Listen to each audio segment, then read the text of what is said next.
எல்லா தேர்தல்லையும் ஆண்களுடைய வாக்குப்பதிவை விட பெண்களுடைய வாக்குப்பதிவு வந்து அதிகமாக இருக்கும். இதுக்கு என்ன காரணம் அப்படின்னு என்னைக்காவது நம்ம சிந்திச்சிருக்கோமா? என்ன காரணம்னா ஒரே காரணம் தான். ஆண்கள் சொந்த ஊரில் இருக்கிறதில்ல. இப்போ என்னுடைய ஓட்டு கன்னியாகுமரி மாவட்டத்தில் இருக்குது அப்படின்னா, வேலை விஷயமாக வெளியூர் வெளிநாடுகளுக்கு நம்ம போகிறோம். பர்டிகுலராக அந்த மந்த்து ஓட்டு போடணும் அப்படின்னு நம்ம வர முடியாது. ஆனால் பெண்கள் அப்படிங்கிறவங்க, பெரும்பான்மையான பெண்கள் வீட்டில் தான் இருப்பாங்க. நம்முடைய பழக்க வழக்கமே அதுதான்.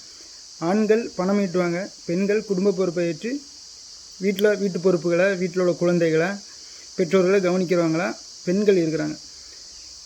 அதனால தான் என்னவோ அரசியல் தலைவர்கள் பெண்களுடைய வாக்குகளை குறிவைப்பாங்க. பெண்கள் நாடுகளுக்கு பயணம் போக மாட்டாங்க, தினசரி வீட்டில் தான் இருப்பாங்க. இன்றைக்குள்ள கால சூழ்நிலைக்கு பெண்கள் வெளி இடத்துக்கு வந்து பார்க்குறாங்க, போகிறாங்க, எடுக்கிறாங்க. ஆனால் ஆண்கள் அப்படி இல்லை. ஒவ்வொரு இடத்துக்கும் போகிறாங்க, அந்த இடத்துல எப்படி இருக்குது, என்ன அதுன்னு சொல்லிட்டு சிந்திக்கிறாங்க. ஆனால் பெண்கள் வந்து பெரும்பான்மையான பெண்கள் வீட்டில் உள்ள வேலைகளை கவனிச்சுக்கிட்டு வீட்டில் இருக்கக்கூடிய சூழல் இருக்குது. அதனால தான் என்னவோ தலைவர் பெருமக்கள் பெண்களுடைய வாக்குகளை கவர்ற விதமாக தான் அவங்களுடைய திட்டங்களை அறிவிப்பாங்க. அதில் நிறைய திட்டங்கள் இருக்குது. பெண்களுக்கான 1000 ரூபாய், இலவச மகளிர் பேருந்து கட்டணம், கேஸ் சிலிண்டர், சமீபத்தில் விஜய் சொல்லியிருக்கிறாரு 1 பவுன் தங்கம் கொடுக்கறது, அப்படி கேஸ் சிலிண்டர் கொடுக்குற, அப்படின்னு நிறைய திட்டங்கள் பெண்களுக்கு ஆதரவாக பெண்களை கவர்ற விதமாக தான் இந்த திட்டங்கள் அறிவிக்கப்படும். ஆனால் பெண்கள் சிந்திக்கணும், எது நமக்கு உரிமை அப்படிங்கிறத பெண்கள் சிந்திச்சாங்க அப்படின்னா தெரியும். பெண்கள் பொதுவெளிக்கு வர்றதே ரொம்பவும் சிரமம்.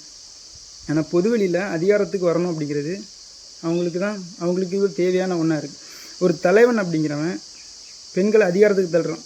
117 ஆண்கள், 117 பெண்கள். இது கேட்குறதுக்கு வந்து என்னடா ஏதாவது சொல்கிறாங்க அப்படின்னு இருக்கும். ஆனால் சமகாலத்தில் நம்மளும் அரசியல் பார்க்குறோம். பெண்கள் அரசியலுக்கு பிரதிநிதித்துவம் படுத்தாங்க. 117 பெண்கள்னால் 117 ஆண்கள். ஆனால் சீமான் ஒவ்வொரு மேடையிலையும் அறிமுகப்படுத்துகிறார், பெண்களை அறிமுகப்படுத்துகிறார். பார்க்குறதுக்கு வித்தியாசமாக தான் இருக்குது. ஏன்னா எங்கள் கன்னியாகுமரி சட்டமன்ற தொகுதியில் பார்த்தீங்கன்னு வைங்களேன், வேட்பாளர் நிற்கிறாங்க, எல்லாருமே ஆண் வேட்பாளர்கள் தான். ஆனால் அவங்களுக்கு நிகராக ஒரு பெண் வேட்பாளர் நிற்கிறாங்க, மரிய ஜெனிஃபர் அப்படிங்கிற ஒரு பெண் வேட்பாளர், சிறந்த வேட்பாளர். திமுக சார்பாக போட்டியக்கூடிய அண்ணன் ரே மகேஷ், தலவாய் சுந்தரம் அவர்கள் இவர்களுக்கு விட சிறப்பான ஒரு வேட்பாளராக தெரியுறாங்க. இந்த வேட்பாளர்கள்லாம் பார்த்தீங்கன்னு வைங்களேன், தேர்தல் சமயத்தில் மட்டும்தான் வருவாங்க. அதே மாதிரி ஒரு பொது பிரச்சனையை எடுத்து பேசுகிற மாதிரி நம்ம கவனிக்க முடியாது. பந்தாவாக வருவாங்க, பந்தாவாக போவாங்க. ஆனால் மக்கள் பிரச்சனையை பேசணும். ஒரு பெண் அப்படிங்கிறவ ஒரு குடும்பத்தை எப்படி வழிநடத்துகிறாளோ அதே மாதிரி இந்த நாட்டையும் வழிநடத்தக்கூடிய தகுதி இருக்குது.